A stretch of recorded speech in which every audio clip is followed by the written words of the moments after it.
when we first came up with Supacolor, getting the raw materials was a difficult thing. And once we started selling it really wide, and especially to our retail market, like the crafter and the hustler market. It was a really like a grassroots guerrilla style of selling. It's by decorators for decorators, right? This product was made to solve problems that we had in our own shops. Are you on Instagram? Yeah, you are. I am on Instagram. Super But Daddy. After Multicraft Daddy, I don't think I want to tell you what my handle is. So this was one of the joys of sort of like having a business partner like Rum, right? If anybody had to have the Super Daddy handle, it's him. No, he's Super Jesus. He's actually only one Rum. Was that his DJ name? Was that his stage name? That was his DJ name, only one Rum. And he's probably going to kill me for saying that later on, but like, it's such a funny thing. I think Follow Rum and only one Rum. if you need wedding DJs Or or mitzvahs, transfers. birthday parties.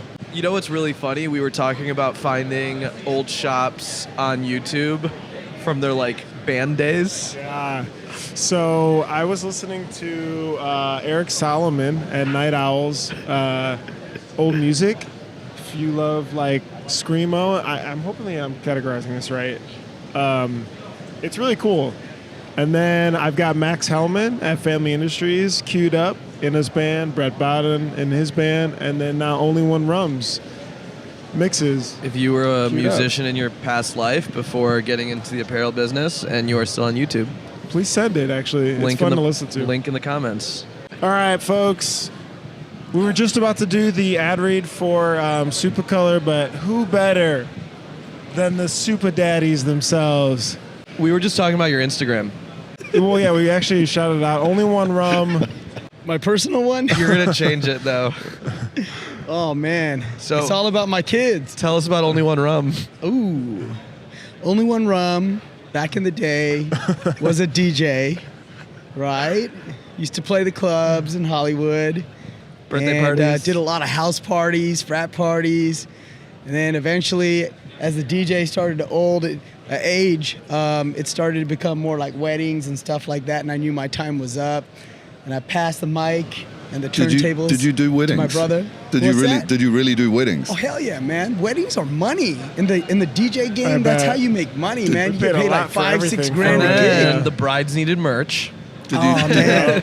Actually, did you have no. an outfit? Bachelorette What was the parties. outfit? I didn't get into the merch game until 2016. I was in investment finance. Like from my early career was, I graduated from USC and then I was in the investment finance sector working for Merrill Lynch, and then I went independent and I got into real estate finance and real estate and got into multifamily housing and apartment buildings and stuff like that. I didn't know about all that. Yeah, no, I've done a lot of stuff and kind of got burnt out over there, and that's when in 2016 a friend of mine approached me to get into this business, and lucky for it. Heck yeah. So you're going to change your Instagram. So we were telling Mike to change his Instagram to Super Daddy. Yeah, And you could be Super Jesus. hey, I'm working on a new account. It's called Super Rum. So Okay, Super Rum. yeah, We'll Super take it. Rum. All right, follow him, Is Super that Rum. it? Super Rum? Just Super Rum. SUPA Rum. All right, you guys have, I just made a shirt actually because I want to test it out. We've been teasing this a little bit on the show. Okay. The V2. Actually, you guys don't call it the V2, but it's We a call new it next iteration. gen. Next gen. Internally. It's the V2 of transfers that you've been spending a lot of time working on. So really excited about this because you've been working on it. You've been talking about the facility is beautiful that you've been putting together. But what exactly is next gen V2? When we first came up with Supacolor, getting the raw materials was a difficult thing because it was a very small pool of people that were making this transfer, and the material that we got available suited people who had high quality presses perfectly. Normally the air operated presses like the air fusions and all that sort of thing. And in the early days of Supacolor, we didn't sell it to anybody else. So we'd go into a shop and they'd say, I want to start pressing Supacolor. We'd go and tell them to buy an air fusion or an Insta 828 or something Make sure like you that. have a good heat press. To make sure they had a good heat Yeah. press, because part of the whole thing about heat pressing the heat press is a large part of it. You know, if you're not getting enough pressure, enough temperature, enough time, you know, and if it's not repeatable, then it makes it difficult. And we didn't want our product to fail in the marketplace because that was the really early days of building the brand. And so we dictated who we sold to and whose heat press they used, and everything was really easy. And then we came to America, and Everything's easier in America. Everything's easier in America, but we found different markets, and we worked out that we couldn't control who we were selling it to. And once we started selling it really wide, and especially to our retail market, like the crafter and the hustler market, we found that some presses couldn't hold the pressure, or the temperature was inconsistent, and other bits and pieces. And so sometimes people's first up experience with Supacolour wasn't what it needed to be. They'd get our sample pack and they'd press it, and then they'd have issues. They'd contact us, but chances are they wouldn't come back. You know, and then they might get a job and they've spent some money with us and they're having problems pressing it. So the V2 was really about sort of, I suppose, producing a product which had a wider range of application to suit all of the different types of presses out there. I remember early on, your marketing was very like, make sure your pressure is like, you were very and forward about it. And I think when we first started we've only had air fusions, you know, and so it was never really an issue for us. Can you tell us about the trend? I thought what you said there was interesting is when you brought it to America, you realized there were more hobbyists and crafters and hustlers in New Zealand or wherever the heck on the other side of the world. Were you selling more commercially only? Pretty much. It was mainly to print shops, and in fact, it was only to print shops. We built brand at an ASI, PPAI type level, and they knew what it stood for, and it was easy to price and all that sort of thing. And what they would do is they would ask their print shops, and that was our primary market. And when we came to America, that was the idea. We were going to do the same thing. We were going to go and chase all the print shops. And me and Rum used to cruise around in places. We'd arrive and we'd have a spare afternoon, and Rum would get out the phone and we'd go cold calling print shops. And it's funny, right? Like, some of them are still our biggest customers. They are. You know, you think about guys like Moss Green and yeah, for sure. That lady Helen at NBM Sports in San Jose. Yeah. And we just walked off the street and they're like, "What are you doing here?" And it's like, I'm surprised there was a no hawking sign. Yeah, we just roll up with some transfers and be like, let's press these. But that's what you did at like the first or second Print Hustlers. That's what we did. You That's gave every single person a sample pack. It was a really like a grassroots guerrilla style of selling, you know, non-intrusive. Like, hey, you don't want us here, we'll leave. But we'd always leave them with a T-shirt, and they'd be like, hold up, wait a minute, what is this? And that was always the hook, right? We always had printed shirts. And you know, the thing, just going back a little bit about the product itself, what we like to say is it's by decorators for decorators, right? This product was made to solve problems that we had in our own shops. We were experiencing a hard time printing multicolored designs in our shop, and that's why we landed on Supacolor. And then it was about like, okay, well, this is too big and too good for us to keep for ourselves. We need to share this with everyone.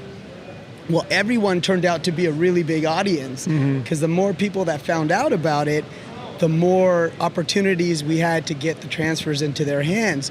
And the challenge was we were working with everyone from that Amazon press that's $200. That Bruce has. Right? It was not 200. And also, you told me not to call him out because you're like, yeah, it's not the greatest. Yeah. But does your press have a lever, Bruce? Yeah. It does. But, you know, I'm not going to get into it. It's actually Bruce's forearm isn't as strong. The challenge really became on our customer success side. We were taking emails and phone calls and chats on all of these different channels that, hey, I got this product, I love it, but I can't get it to work. And then Bill, our other partner who runs kind of like the service side of the pressing issues, was basically on the phone all the time, teaching people how to press. Now, majority of the people, we get them there. Really separately, somebody was telling me randomly about you guys, and they were like, literally I've only had like one issue, and they literally overnighted the fix. And I was like, we sort of undervalue the service component because it's Yeah. technically free as a customer, but not every company is like that at No. all. No, So it's you guys crush insane. it there. It's insane. I was They're sending telling like me that. I don't know. If they're telling some me that. hard art that was like a bad gradient or something, and you're like, send it back over. And I So- was like, it was nuts. And it's not even you. It's like your team. Yeah. This is what our sales and marketing teams that I work with, we talk about. People don't buy from you because they understand you. They buy from you because you understand them. And what we understand is the pain that decorators go through. So if we don't overnight that packet of transfers to them to solve that pain, then we're just contributing to it. Mm-hmm. We want to stop the buck right there to make sure that they make their customers happy. Yeah. I think you guys need a FedEx sponsorship. How much do you spend at FedEx? What is your FedEx bill every month? It was, we looked at our bill from last year. It was a bit over $1 million. So, and that's not UPS or anything Do they send else. an account manager or no? They're like, Do you get free Oh. stuff like Uline? like a couple mugs or Man, they're good to us. We'll say That's that. good. They're nice We to us. haven't and when had any there's a trips to the problem, they Super help Bowl us. yet. But freight, there's a You need lot to of get up to, like, drama 5 around freight probably. right now. Yeah. I mean, like costs and prices and everything are going through the roof. And wait. Sorry, I cut you off because Yeah. that was important of like the variance of presses Yeah. and how to solve that because that's crazy to think about and then have to go back Yeah. to the lab So to fix that. Right, and that goes back to why next gen. Why next gen? Because we wanted to make Supacolor more accessible. And the way that we made it more accessible is by making it easier to peel. When you make it easier to peel, you have more confidence. When you have more confidence, you get to go faster. When you get to go faster, you get to make more money. And time is money in this business. And so that's what super fast, super easy is all about. So when we think about what we're going to do next from a technology standpoint, we look at not just what can we introduce as a new product, but what can we improve so that our customers benefit from it. What's interesting, I think, is that you realize the heat presses out there were crap, but you weren't going to try and solve that yet. You're like, let's just focus on making Yeah, our let's blow in product the ocean. slightly better instead of like blaming things out of your control, you know? But how do you fix do you have chemists? You know, like I'm thinking like It's all right, Super Chemist Rum. sure we know The we know there or is it like you guys are laughing so I'm Yeah. guessing you're messing No, up with I beakers just say like the in only kitchen, chemistry or- I know is behind the bar, you know, or The mixing DJ booth. or mixing some records on the turntable. But Mike's probably better to answer that question. Early on in the piece, we started working with a really select group of suppliers, and we rely on them a lot for our product development. But we work with them because they don't necessarily understand what's going on at the market level. And it's kind of interesting that you mentioned that we didn't try and control the press. You can't. The press is just the press, and Right. all of these people, like it's like, why do people buy different cars? You know, they come to a show, they see the different features and benefits, something resonates with them, and they buy that press. It took us a year. There was a lot of trial and error. There was a lot of samples coming backwards and forwards, and the reality is we were dealing with somebody in another country as well, but once we worked out what it was and what we needed to do, then we had to swap out our mylar. But it's such a key part of the experience. And just coming back to the brand promise, the super easy, super fast, our product in some cases, depending on your press, wasn't super easy. And when you put a brand promise out there like that, you can't not live up to it. You know? So you've got to keep developing. The industry's going to change. How long was this process of, okay, we're set on making this V2 next gen? Like when was that? Was that a year ago? Is that 6 months ago? was January. Yeah. Last January? Last January. Yeah. And this is only the second. When we started, we went through about 3 or 4 different types of product, the base carrier. And then we settled on the one that we had.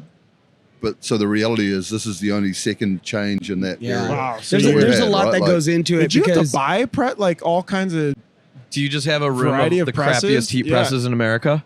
Yeah, we we got have museum. we have a lot of heat presses. A lot of heat And so you presses. purposely bring in the crappy Amazon ones to be like, if Well, it works on Amazon, Hey, so check this out. This is the crazy bit. So we brought in one of those crafter type presses, like the Cricut style ones, Cricut iron. the hand press. Yep. And we got it to work with that, and then we washed it 10 times. And usually, if you wash our transfers after a couple of times, we know it's gonna make it. And when it worked with that, we knew we were really on to something. And because that's the gold right there. If you don't have to worry so much about the equipment that you have, and you can just print garments and do it in a confident manner, then you're winning. So what we have to do after we test all of these different variations, we have to send them in. Was it okay? It was after great. The 10? It was great. fine? Wow. Yeah. And by the way, I have that shirt here actually. Is a wash test dry too, or you just keep turning it on? So we put in every stage of our like this R&D, we'd send it in for wash testing with Intertech. Okay. And they get washed and dried 90 times. 90 times. Our promise is 50. You think somebody's like going like? I don't think I do putting a 90 note, or loads is it of like laundry one a machine year? that's It flip-flop? takes them about 6 to 8 weeks on a rush to do, and then we're like, you got to do this one now. Now you got to do this one. Wow. And they're like, you guys got to slow down. Hopefully, you know, but- hopefully it's in the same machine. Hopefully they don't have to swap it out each time. But then they Somebody take just sits there pictures. like, Every 10 washes, they take pictures, they send it to us, and then they tell us if it's generally Wow. if it's a pass or a Never fail, knew or if about there's that. any type of breakdown, lifting, peeling, anything like that. And and so now for us, it's an ongoing process. Like we're not done. We're not like, okay, mic drop, V2's out, next gen's out. but that must have No. been exciting, right? With the Cricut and the 10, you passed. It was more of a relief. Because were you internally Got a it. little scared? I mean, a part of me is always scared.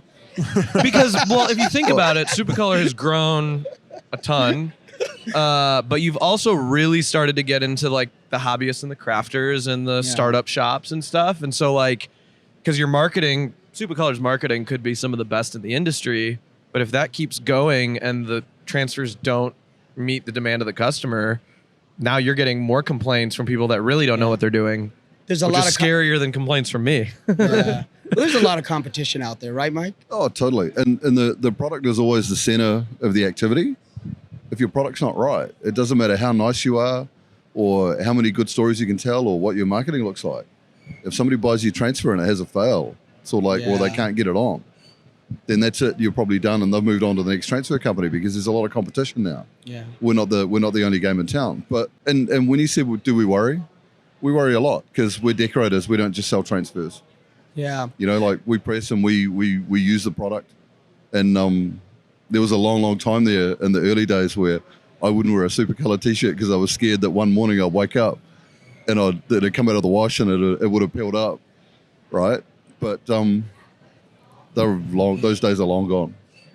What happened after this one? So this test, which is a good idea, right? Like test maybe the most variant type of. I mean, we had like Pressing, and it 5 works. versions that we were working with simultaneously. And Bill is probably a guy you want to meet in our organization. He's our other partner, and he's the godfather of Supacolor. So when it comes down to the construction of the transfer and the chemistry of it, he's the person that's kind of leading that effort for us.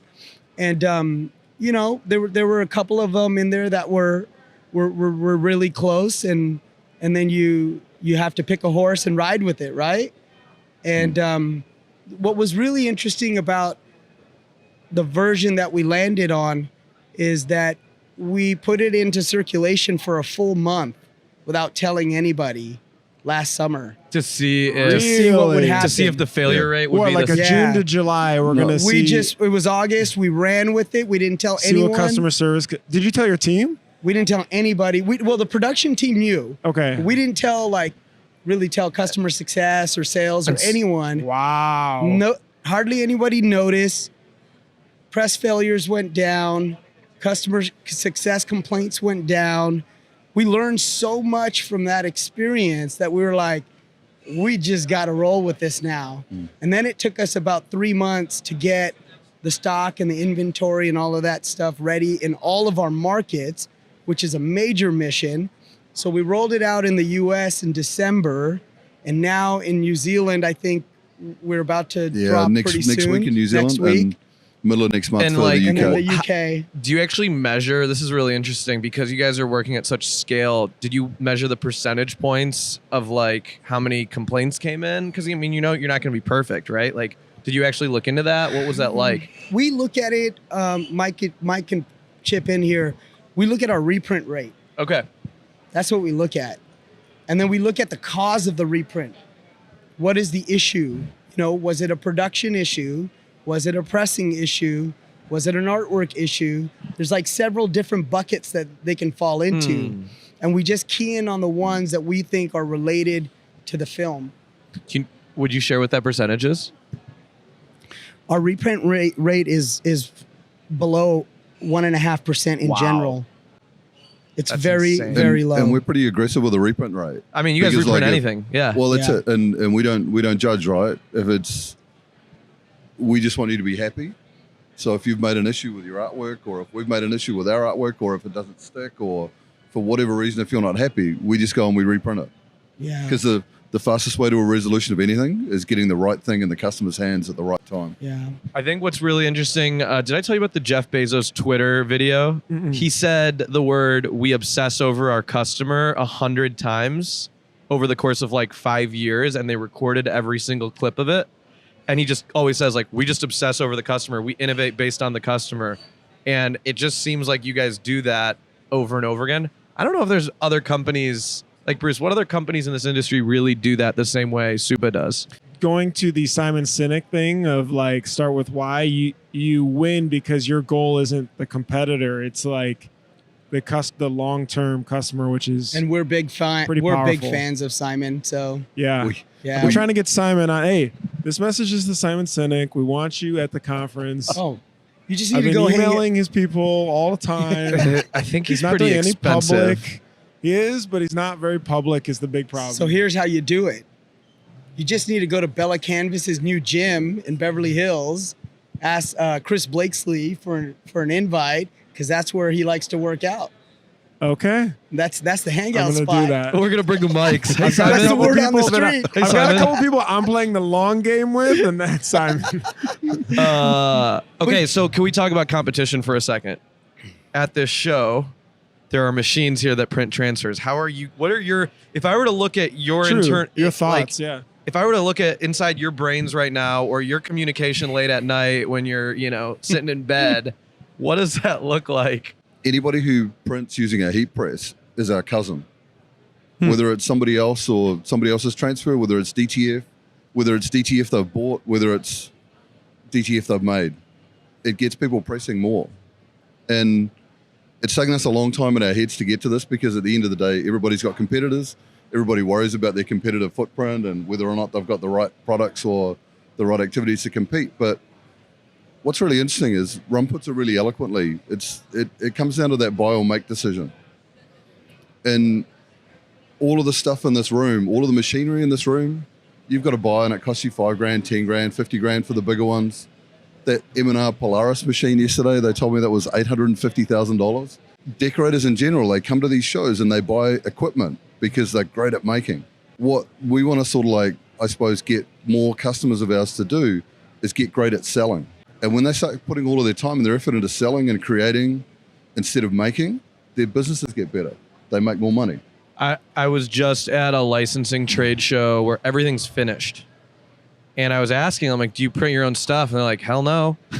I'm like, dang it. Hell no, brother. And they're like, no, we have a 5-person team. We run a $15 million company. We have someone else do it for us. And I just, every time I see it, I'm like, yeah. So whether you buy your transfer off us, or whether you buy it off Styles, or whether you buy it off whoever, it doesn't really matter, because like as soon as you bought a transfer for a difficult to press job or print job and that, you're basically just putting more time into your day. And that's the one thing that decorators are short of. Nobody's got any more time. Yeah. Everything's hard in their shop. It's some mornings you wake up and you want to take an axe to that machine. Yeah. A lot have seen my episodes. We also look around the room, or at least I do, and you see all this emerging technology to make transfers, to press transfers. We think it's great. we want the transfer industry to grow. We want it to become the biggest part of this industry, right? I mean, at the end of the day, in our DNA is screen printing, but we want transfers to be bigger than screen printing. Not, because we want to make more money, but because we see the value in it growing. We see the opportunity that it affords and provides decorators on a level that, some of the other technology may not be attainable, may not be reachable, for them, like that Polaris. I think what's really interesting is I was talking to Jeffrey Paul, who spends a lot of time overseas in the Asias. He's like, yeah, everyone's heat pressing. Yeah. The States are late to the game. Yeah. Patagonia and Adidas. And I'm just like, huh. Everyone always thinks of heat pressing as like, oh, that's the quick shortcut. No, I think the rest of the world is doing it. We're just late to adopt it or readopt it, should I say. And that's why pressing fast or being able to press fast and easy is like our focus. And we're looking at, heat press technology that's going to allow people to go faster. There's some really good things out there. What? Can you leak anything? Yeah, can you leak? Yeah, well, no. I mean, in your booth today.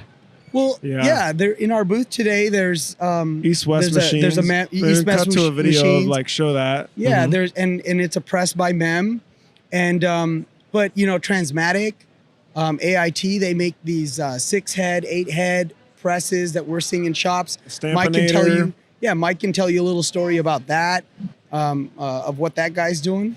We got a customer in Sydney who's got the Transmatic 6-head press. He's pressing with 3 people who all used to screen print at $450 an hour, and he charges $1.50 a press. And he's got another person who's sitting there running around, sort of like doing the pre-flight and ganging everything up and unpacking the boxes and that. And like, he doesn't screen print anymore. He's got 3 automatics standing around that machine doing nothing, and he doesn't want to because it's easier, it's cleaner. They don't have to make screens, they don't have to make sinks. But the reality is he's also making more money off that machine with that press charge than he could make off any screen printing machine. So what about like hard to print, like gradient simulated process, like the Daytona looking shirts, the NASCAR shirts? How do you guys, because I know that's always like a challenge. So what are you guys working on? 80-20 rule, man. What is that? The big limitation of any transfer is you really have to have a hard edge. We can't fade off like having a smoke print or a whatever.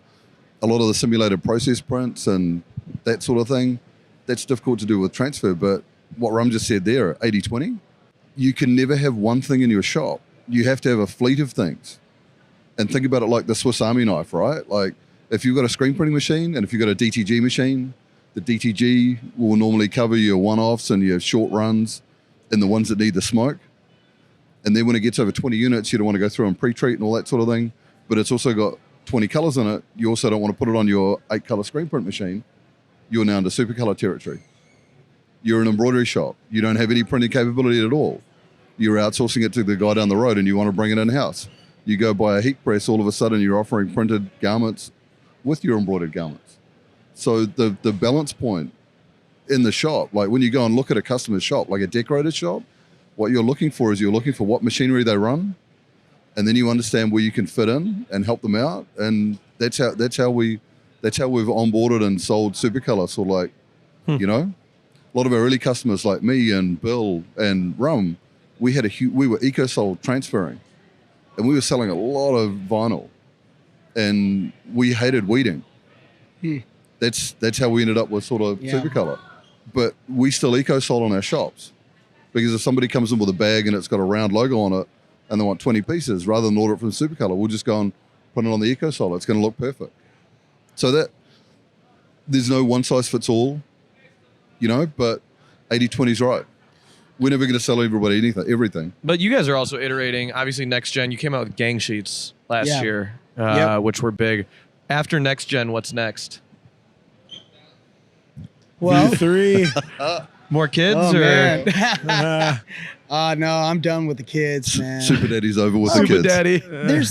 There's some interesting things that we're working on, that we probably don't want to talk about right here, right now. But I will tell you this: that in our booth we have samples of metallics, and that's something that we're pretty excited about, which is an added value feature that won't cost our customers more money.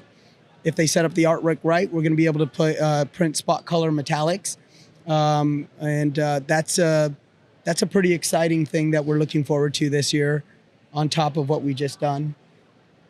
What do you, I think the thing I've been asking every business owner here is like, as a person and as like a leader in your companies, what do you feel like this year you'd like to improve upon as, you know, you yourself, sort of separate of the business? Obviously it's interchangeable here, but So I don't know. I think it humanizes a little bit because everybody, you know, we had just some had big twins. wigs, we had small, everything in between. They can't heat press yet. Oh man, that list is so Yeah, long. teaching But the twins to you want to take this one first? We grew really quickly. We went Last from year?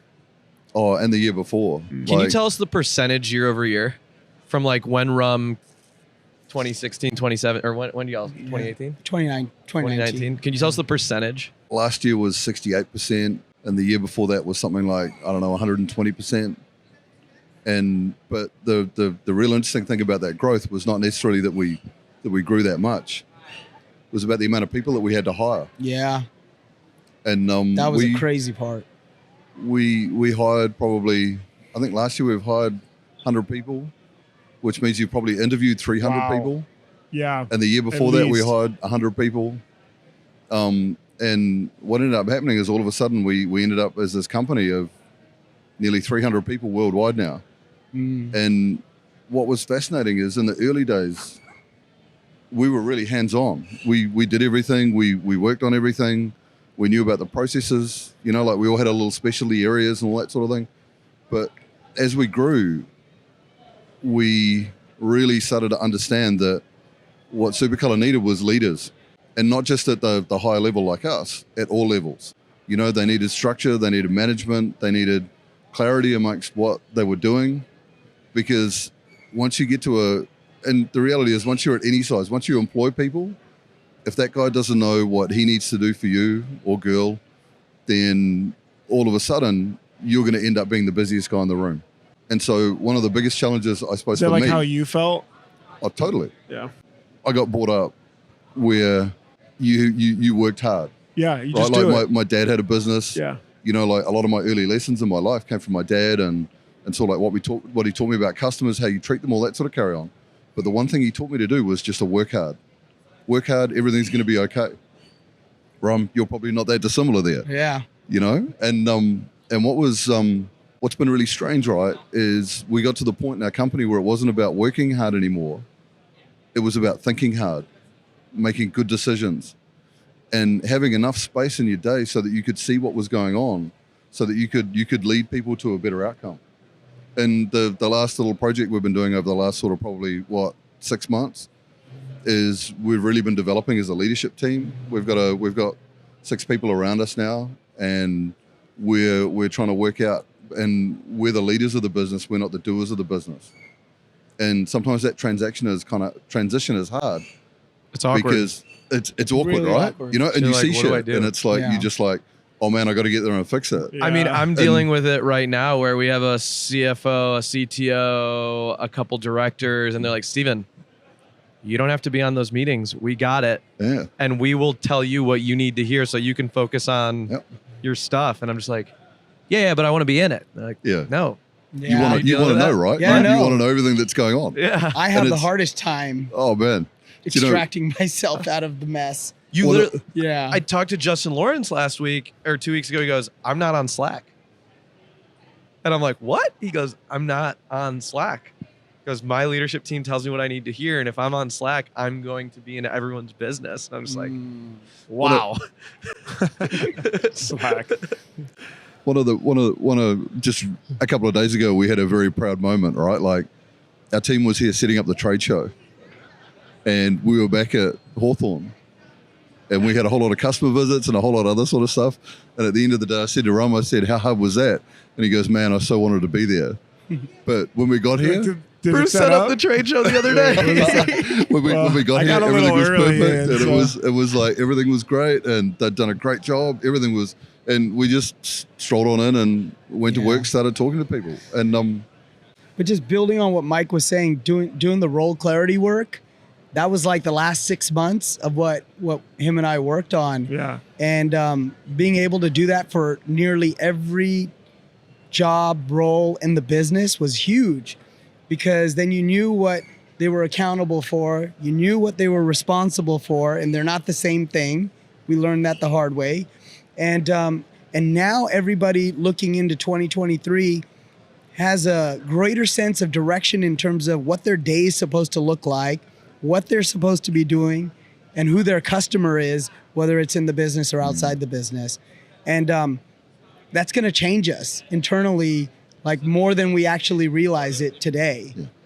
I think there's a literally a physiological something that an addiction of But it, I'll set it up. Are I'll do it. are you justifying your trade show setup, Bruce? but it Hey, I takes, did do it all takes myself. someone Took me like back. we share the same sales coach. Like Kevin Baumgart helps me out, and Yeah. he helps you Yeah. out. And sometimes the stuff he tells you, it's not that hard, Steven. But he has to literally remind me every week. Like, did you set up roles? Is this clarified? Does this? And I'm like, why is this so difficult? But it really takes someone. Yeah. It takes someone physically telling you no Yeah. that you will listen to multiple times. Do you guys think structured?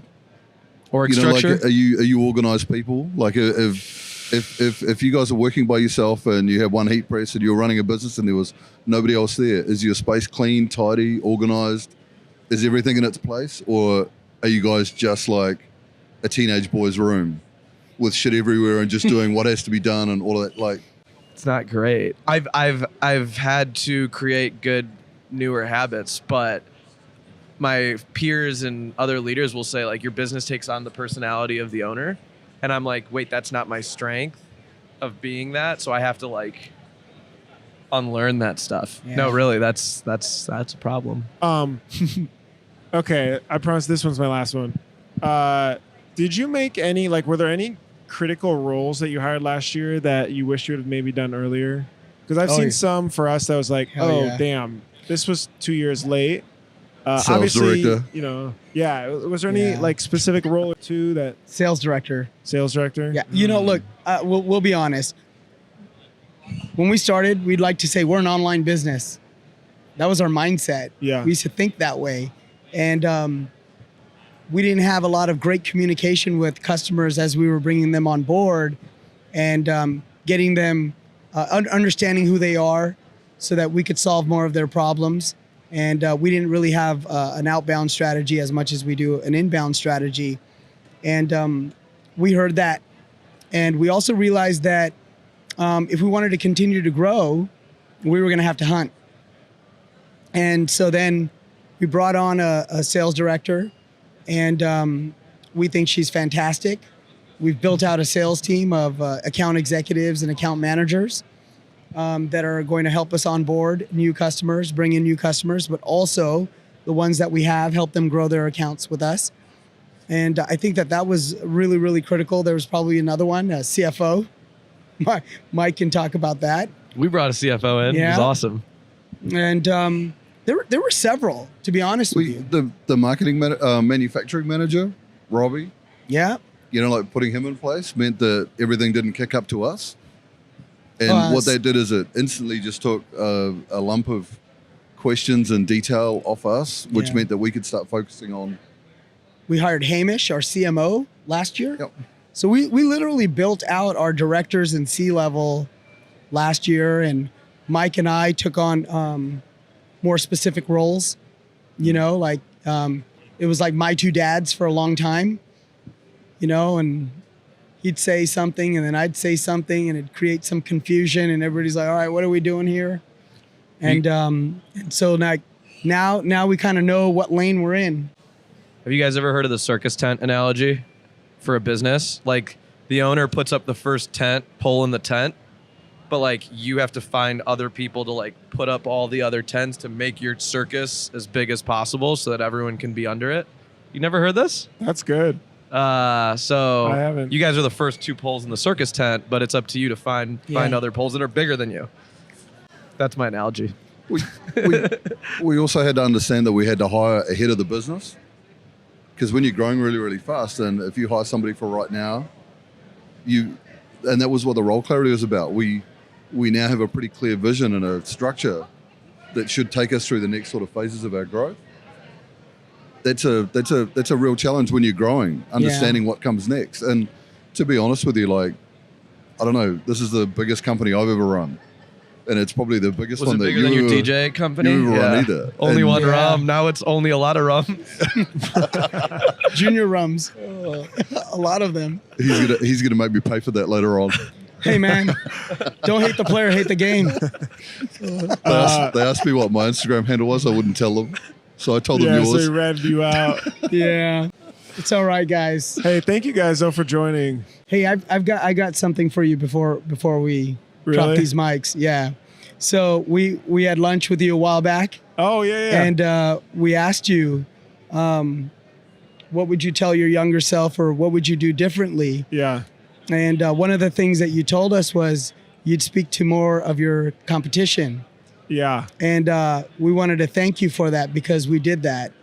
And we Yeah, met that's with been all great of advice. Heck yeah. Yeah. That's awesome. them. We broke bread and had drinks with stalls and some of our other competitors, and it was good. It's good to get to know other people in the business that are feeling the same pain as us.